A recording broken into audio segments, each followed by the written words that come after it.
Mnataka tuendelee na hii maandamano? Mimi nataka niwaambie, maandamano haiwezi tena kufanyika katika hii taifa letu la Kenya.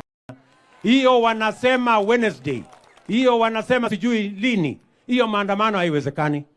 Haiwezekani. Mtu huyu wa kitendawili alilete fujo, akalete mapinduzi, watu wakakufa kule nyuma. Akakuja akaangaisha mzee Kibaki, mara choo, mara sijui nini, mara carpet. Mpaka mzee akashindwa kufanya, akafanya kazi, lakini kazi hiyo haikuendelea vile ilikuwa inatakikana. Ndio huyo amekuja akachanganya Uhuru, ile mambo yetu ya Big Four ikapotea, tukaenda BBI sijui nini nini, mpaka tukaingia madeni. Saa hii tuko na deni ya 9 trillion. Saa hii amekuja hapa tena, ndio huyo ameanzisha fujo. Amelete fujo, mliona vile mali iliharibika Nairobi? Mkaona vile watu wamelete vijana wamelipwa wafanye fujo? Mnataka tuendelee hiyo barabara?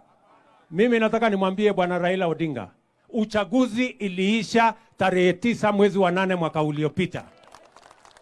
Huwezi kutafuta uongozi wa taifa letu la Kenya kutumia damu ya wananchi, maafa ya wananchi na kuharibu mali ya Kenya.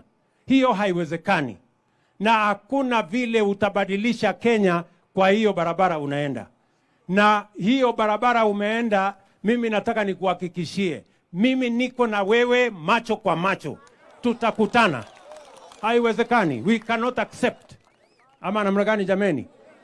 Tunaelewana watu wa Nakuru?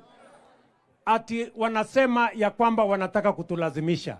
Ati hasira yao kubwa ni kwamba mahali ambapo walikuwa wanafikiria hatuwezi, walikuwa wanafikiria wakulima wetu hawawezi kuzalisha chakula, saa hii wameona imebaki miezi miwili chakula ipatikane, wanatuletea makelele, wanatuletea maafa, ati njaa. Mimi nataka niwaulize, hiyo njaa itamalizwa na maandamano?